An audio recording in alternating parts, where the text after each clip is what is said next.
예, 반갑습니다. 오늘은 부활절 치플입니다.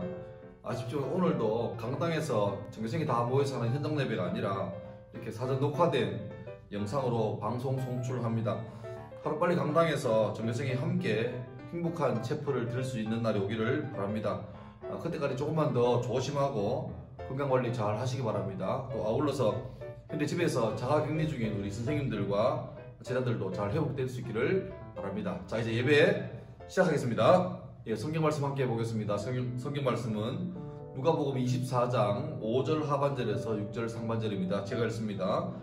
어찌하여 살아있는 자를 죽은 자 가운데서 찾느냐? 여기 계시지 않고 살아나셨느니라. 아멘. 여러분, 그 입시지옥, 헬조선 이런 거 들어보셨죠? 너무 살기 힘든 세상이란 그런 표현이죠. 근데 목사인 나로서는 헬조선, 헬 지옥 아닙니까? 입시 지옥, 이게 목사의 제게는 참 예사롭지 않게 들립니다. 얼마나 힘들었으면 지옥에도 안 가봤으면서도 지금 우리가 공부하는 이 과정을 입시 지옥이라 부르고 우리가 살아갈 이 나라를 헬조선이라 부를까요? 참 대단하죠. 헬조선에서 입시 지옥 가운데 살고 있다, 그런 존재들입니다. 그러니까 옛날 좀 지난 말로 우프다라는 게 이럴 때 쓰는 표현 같습니다.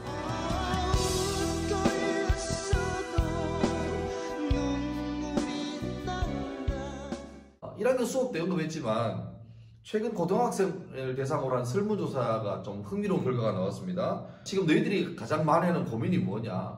예전에는 대학 진학 문제, 성적 문제, 또 집안 문제, 이성 문제 이런 것들이 많았죠. 근데 최근에는 가장 많은 청소년들이 최고 많이 하는 고민의 종류가 뭐냐니까 바로 직업입니다. 직업. 그러니까 진로가 아니에요. 어느 대학 가느냐가 문제가 아니라 내가 어떤 직업을 가질까, 내가 뭐 먹고 살까, 이게 지금 청소년의 고민이란 겁니다. 원래 이 고민은 대학 졸업하는 형, 누나, 오빠 이들의 고민이었거든요. 그런데 지금은 이게 청소년, 고등학생까지 내려온 거예요.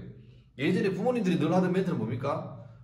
열심히 공부하고 대학 가서 놀아라, 그렇게 멘트 하셨는데 현실은 대학 가서 놀면 영원히 놀 수 있습니다. 몇 년 전에 통계를 보니까 이제 대학 졸업을 앞둔 대학교 4학년에게 물어봤대요. 너 어떻게 살 거냐, 졸업하면 뭐 할 거냐 물어봤더니만 그 중에서 11%만이 나는 대학 졸업한 다음에 직장을 구했다, 정규직을 구했다, 그렇게 말하고요. 또 인턴 같은 비정규직 취업한 사람이 10%. 그럼 나머지는 얼마입니까? 100%에서 11 더하기 10 이걸 빼면 79%가 나오죠. 79%의 학생들이 대학을 곧 졸업하는데 졸업한 다음에 특별한 계획이 없다는 결과입니다. 그나마 태어나 보니까 내가 좀 집이 여유 있어서 엄마 아빠 찬스를 쓸 수 있는 가정이었다, 그런 금수저다, 그러면 뭐 좀 놀아도 괜찮고, 아니면 대학원으로 좀 더 시간을 벌 수도 있겠지만 그냥 평범하게 태어났다면 그에게 바로 지금 현장이 바로 입시 지옥이고 졸업하면 바로 헬조선의 헬게이트가 열리게 되는 것입니다. 생각하는 사람이라는 유명한 작품이 있죠. 바로 로댕이라는 사람이 만든 작품인데요. 이 작품은 단테의 신곡이라는 작품, 그 작품을 형상화한 지옥의 문이라는 굉장히 큰 그 작품의 일부분입니다. 생각하는 사람, 잘 알죠? 이렇게 턱 꿰고 있는 사진. 이 생각하는 사람은 사색하거나 명상하는 사진이 아니라 자세히 보면 그 생각하는 사람이 앉아있는데 그 앉아있는 발가락 10개가 전부 다 이렇게 오그라들어 있습니다. 그게 뭐냐니까 극도의 긴장감 속에 있다는 거죠. 조각을 보면 지옥의 문 위에서 지옥에 떨어진 수많은 사람들을 바라보면서 그 사람이 생각하는 그 생각이 평안한 생각이 아니라 긴장되고 걱정되고 염려되는 그런 모습입니다. 그 단테 신곡에 보면 그 지옥편의 3곡에 보면 이렇게 지옥 입구에 이런 문구가 있답니다. 여기에 들어오는 너희는 모든 희망을 버려라. 여기에 들어오는 너희는 모든 희망을 버리라. 이런 암담한 내용이 적혀 있습니다. 마치 입시지옥 또 헬조선 사는 우리가 어쩌면 생각하는 사람과 별반 다를 바 없는 그런 암울한 형편 같죠. 예전 전 세계에 큰 충격을 줬던 초대형 사건이 있습니다. 9.11 테러죠. 2001년 9월 11일 여러분 다 태어나기 전입니다. 여러분은 아마 그래도 직접 못 봤어도 영상이나 사진으로 많이 봤을 거고 워낙 유명한 사건이니까요. 2001년 9월 11일 평화로운 가을 아침 오전 8시 46분에 세계 최대의 도시였던 뉴욕의 랜드마크라고 할 수 있는 110층의 쌍둥이 빌딩 세계 무역센터의 북쪽 타워 95층쯤에 비행기 한 대가 충돌합니다. 그리고 17분 후에 남쪽 타워에 또 다른 비행기가 한 타워 82층 정도에 이렇게 정면 충돌하죠. 그리고 최초 충돌 102분 만에 그 거대한 건물이 무너져 내립니다. 영화의 CG로도 이거 보면 참 와 싶은데 이게 CG가 아니라 진짜 영화보다 더 영화 같은 일이 현실에서 일어나고 그 현장에 수많은 사람들에게 목격되고 카메라에 잡히고 이렇게 방송을 우리가 봤죠. 본래 9.11은 그 미국에서 그 긴급 응급 번호가 9.11이죠. 우리나라 119 같은. 그래서 9.11 그러면 안전의 상징인데 의도적으로 이 가장 안전하다고 생각하는 9월 11일 날 미국의 가장 거대한 도시 뉴욕 한복판에 랜드마크가 바로 테러 단체에 의해서 완전히 주저앉아 버린 것입니다. 110층 고층 빌딩에서 일하다가 이 갑자기 비행기 충돌을 받은 사람들 위층의 사람들은 내려오지도 못했죠. 근데 그나마 밑에 있던 사람들은 그 소식을 듣고 살아남으려고 그 계단으로 수십 층을 걸어 내려오는 그런 수고를 했습니다. 그 순간 이 충격적인 장면이 하나 제 눈에 목격되었습니다.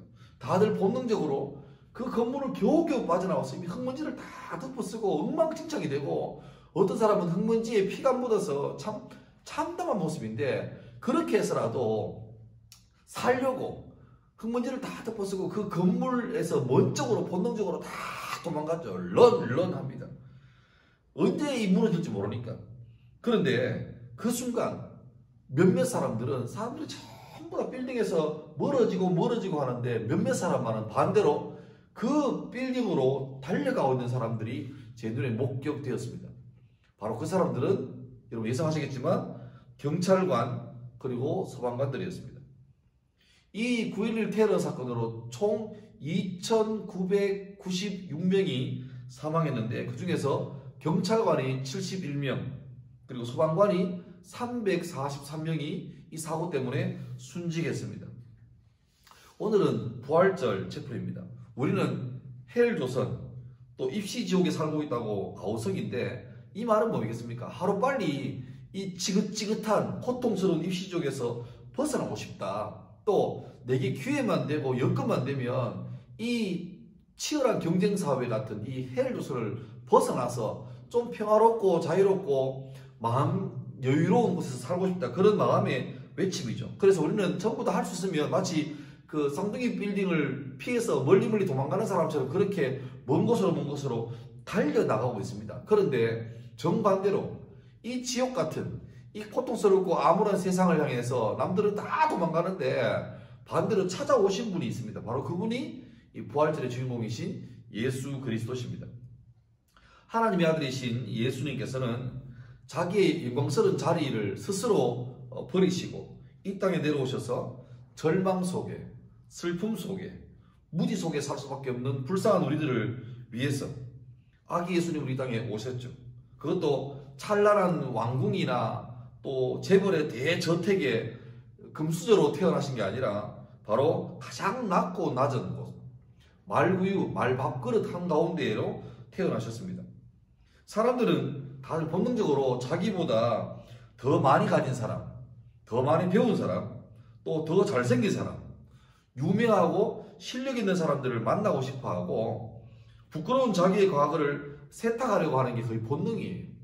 그래서 이왕이면 자기의 영향력을, 맨파워를 보여주기 위해서 굉장히 유명한 셀럽하고 사진도 찍고 싶어하고 또 그들에게 때로는 도움을 요청할 때 모르는데 한 사람만이라도 응답이 와라 이런 마음으로 막 DM을 날리기도 하죠. 저도 자기 추수감사절 때 여러분 이렇게 방송 체포할 때 서프라이즈 한다고 나름 꽤 유명한 사람에게 DM 보내가지고 제가 이런 학교에 있고 이런 일을 하는데 우리 제일고등학교 학생들을 위해서 여러분 한 번만 좀 격려의 말씀을 해달라고 그렇게 여러 군데 꽤 유명한 사람에게 DM을 보내고 제 마음속에는 한 사람이라도 응답이 오면 좋겠다 그렇게 내심 기대했었더랬습니다.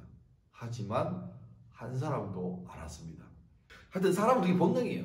좀 자기보다 더 높이 있는 하이레벨에 있는 사람들에게 어떻게든 아는 척하고 알고 싶어하고 그렇게 하는 거죠. 그래서 어쩌면 여러분도 인스타하면서 수많은 사람에게 이렇게 팔로우하고 또 마팔하고 싶어 하잖아요. 만약에 보세요. 여러분 좋아하시는 뭐 블랙핑크나 BTS나 또 하여튼 그런 사람에게 내가 이렇게 팔로우 했는데 세상에 그분이 그 유명한 셀럽께서 내게 마팔을 하고 심지어 내가 얹은 게시물에 좋아요 눌러줬으면 이거는 가보죠. 가보. 기록에 남겨야 됩니다.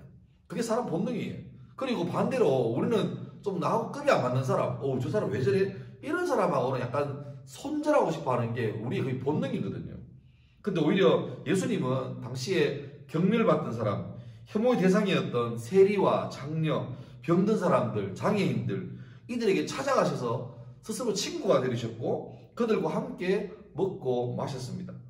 마지막에는 죄 없는 분으로서 극악한 죄인이 달려서 비참하게 죽어야 될 십자가에 달리셔서 마지막 자기의 한 호흡까지 마지막 피 한 방울까지 우리에게 다 온전하게 내어주셨죠.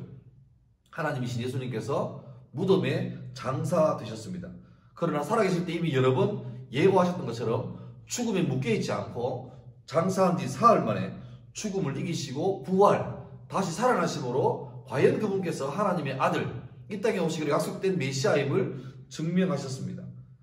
나무 위키에 보니까 부활을 정리하기를 부활은 생물학적으로 생명활동이 완전히 정지된 생명체가 소생하여 다시 살아나는 것을 말한다라고 적혀 있습니다.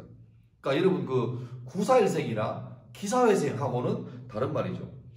기사회생, 구사일생은 거의 죽을 뻔했는데 정말 아슬아슬하게 확률이 0.1%도 안 되는 그 확률에서 기적적으로 살아났다. 그렇게 말할 때 구사일생 혹은 기사회생. 다시 말하면 99.9%가 죽은 목숨이고 0.1%가 살아 목숨인데 그 0.1%를 100%로 만들어낸 거죠.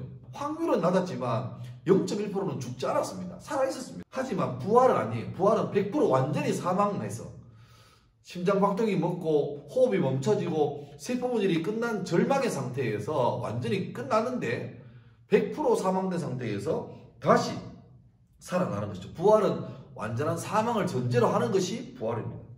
부활, 즉 죽었다가 다시 살아나는 이 신비로운 일에 대해서 수많은 사람이 고개를 젓습니다.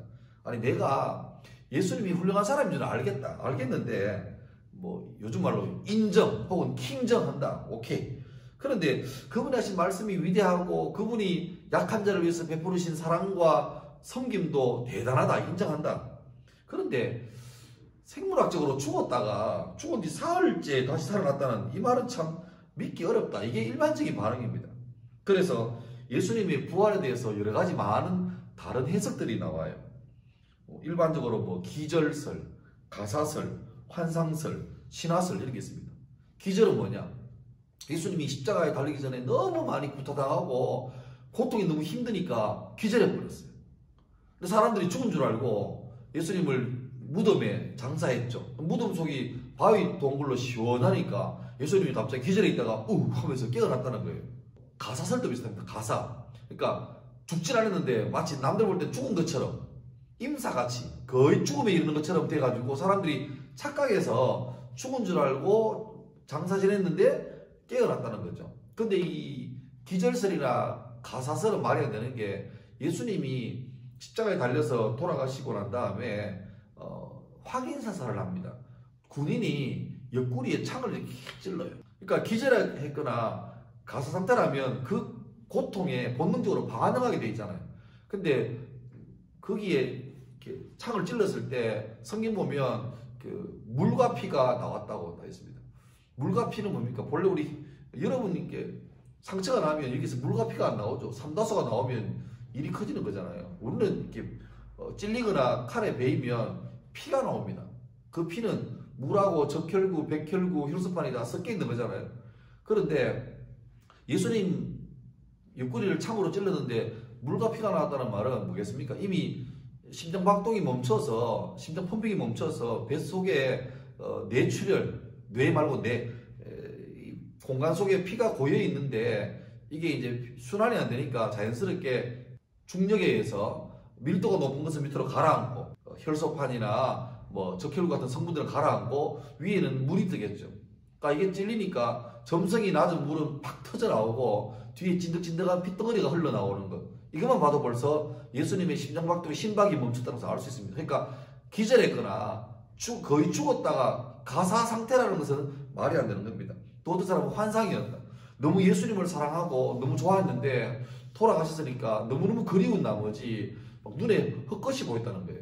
근데 이것도 말이 안 되는 게 성경 보면 예수님이 부활하신 것을 많을 때는 500명이 일시에 봤답니다. 그러니까 500명이 집단적으로 동일한 환상을 보는 것은 불가능하죠. 막 여러 사람이 보는데 환상을 본다 해도 다 다르게 보는데 동일하게 본다는 것은 이거는 환상이 아니라 실제라는 거죠. 그러니까 안 믿겨지니까 그런 거죠. 그런데 그렇게 보면 오히려 이해 안 되는 게 몇 가지 있죠. 아까 설명했던 것처럼 오히려 우리의 지식에는 어떻게 죽은 분이 살아나냐, 이거는 과학적으로 성립이 안 된다고 생각하니까 이제 뭐 기절이다, 가사 상태다, 환상이다라는 말을 만들어내지만 오히려 성경 보면 반대 얘기를 몇 개 있습니다. 예를 들면 예수님이 부활하신 줄도 모르고 그 예수님에게 가서 돌아가신 예수님의 그 육체에다가 이렇게 어떤 향유를 발라주려고 이른 새벽에 예수님께로 처음 간 사람이 있습니다. 그 사람들은 여성들입니다. 근데 이들이 예수님 무덤에 갔을 때 무덤 문이 열려져 있고 예수님의 시신이 놓여있던 곳은 없고 그저 그 예수님 몸을 덮고 있던 세마포, 그 헝겊들이 있던 것을 보고 걱정했죠. 누가 예수님의 시신을 훔쳐간 모양이다. 그렇게 걱정하고 있을 때 부활한 예수님이 나타나셔서 그 여인에게 처음으로 부활하신 자기를 보여줬습니다. 여인들이 너무너무 놀라서 달려가서 제자들에게 진짜 예수님이 살아났다, 부활했다 이걸 증거하죠.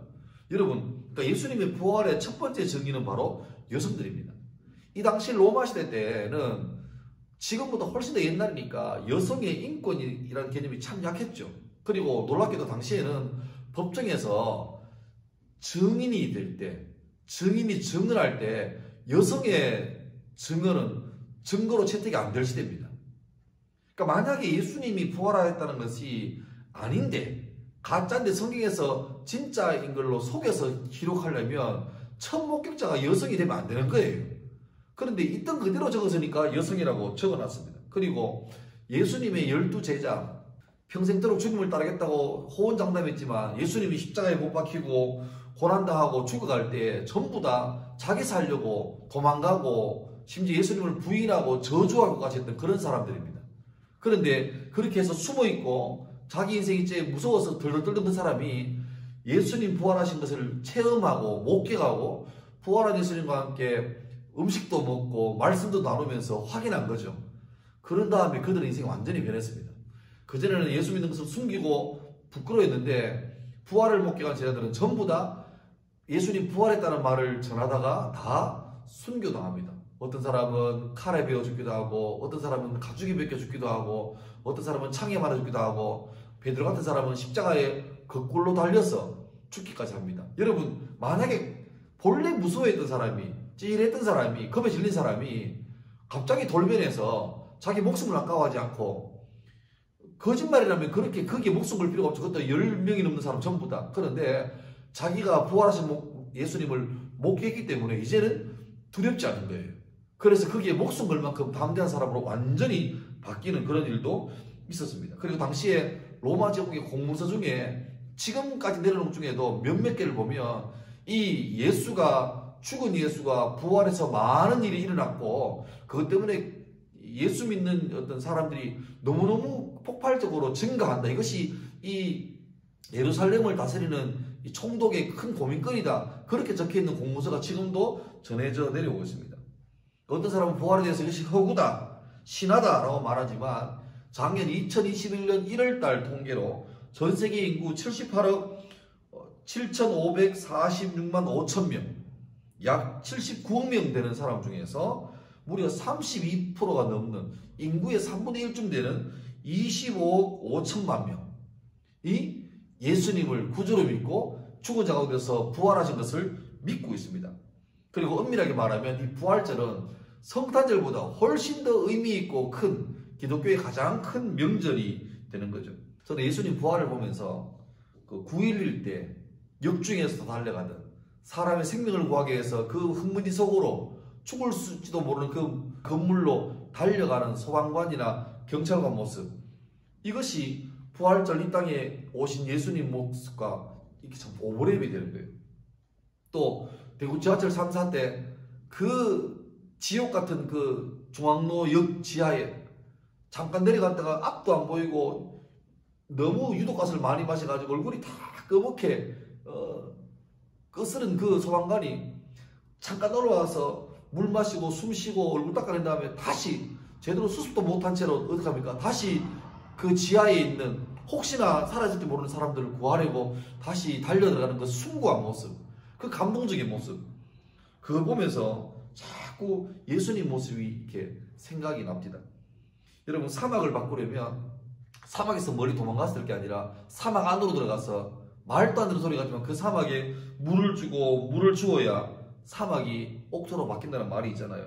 다들 힘들다, 지옥 같다, 우리가 사는 이 세계가 헬, 공부하는 것도 입시 지옥이고 차 타고 가는 것도 교통 지옥이고 이 나라 자체가 헬 조선이고, 이렇게 말하면서 기피하고 도망하는 곳, 이 세상, 이 한가운데로 예수님께서 오셔서 그 속에서 죽음을 이기신 진짜 생명을 우리에게 보여주신 것입니다. 이것이 바로 굿뉴스, 다른 말로 하면 복음, 복된 소리가 되는 것입니다.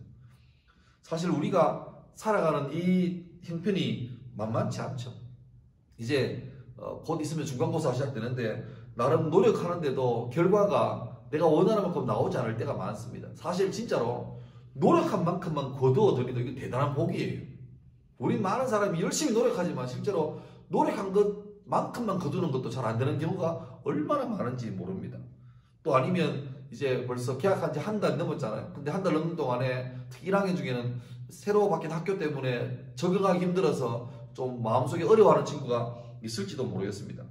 또 친구에게 말하지 못할, 정말 친한 친구에게도 말하지 못할 그런 비밀이 있을 수도 있죠. 그래서 내가 살아도 사는 게 아니다, 내가 웃는 게 아니야, 이처럼 내가 웃는 게 아니야, 내가 지금 살고 있지만 웃고 있지만 속으로 내가 지금 웃고 있는 게 아니다, 그렇게 솔직히 말할 사람도 있을 겁니다.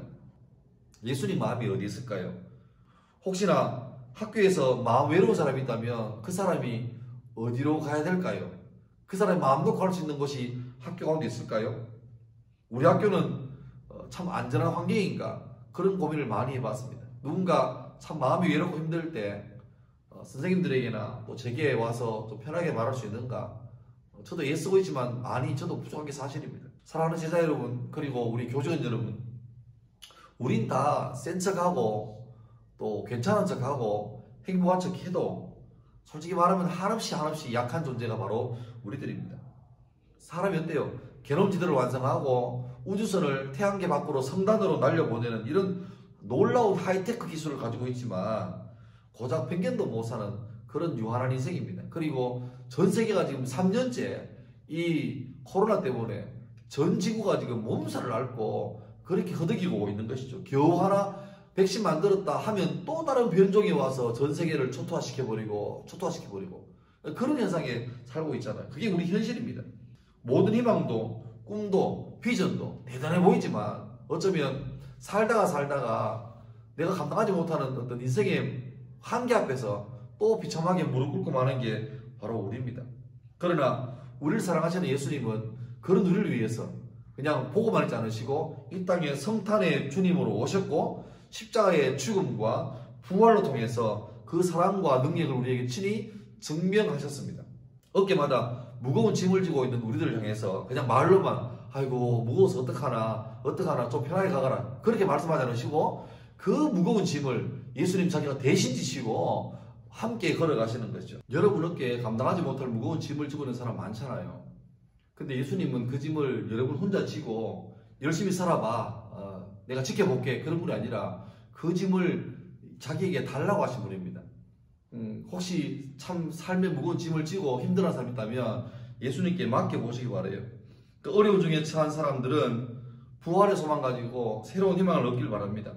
사랑하는 내 친구도 또 내 부모님도 날 참 사랑하시지만 정말 맞아요. 그렇지만 그 친구들의 우정이나 부모님의 사랑도 솔직히 말하면 한계가 있습니다. 그러나 예수님께서 우리와 늘 함께 하신다고 약속하셨죠. 그리고 그 십자가의 죽음과 부활은 바로 그 약속의 가장 확실한 증거입니다. 능력이 있다는 거예요. 내가 약속을 지킬 힘이 있고 능력이 있다는 거예요. 예수님 믿고 죄와 고통과 절망, 사망의 문제에서 벗어나서 충만한 기쁨과 풍성한 생명을 누리는 여러분 될 수 있기를 예수님 이름으로 축원합니다. 아멘. 기도하겠습니다.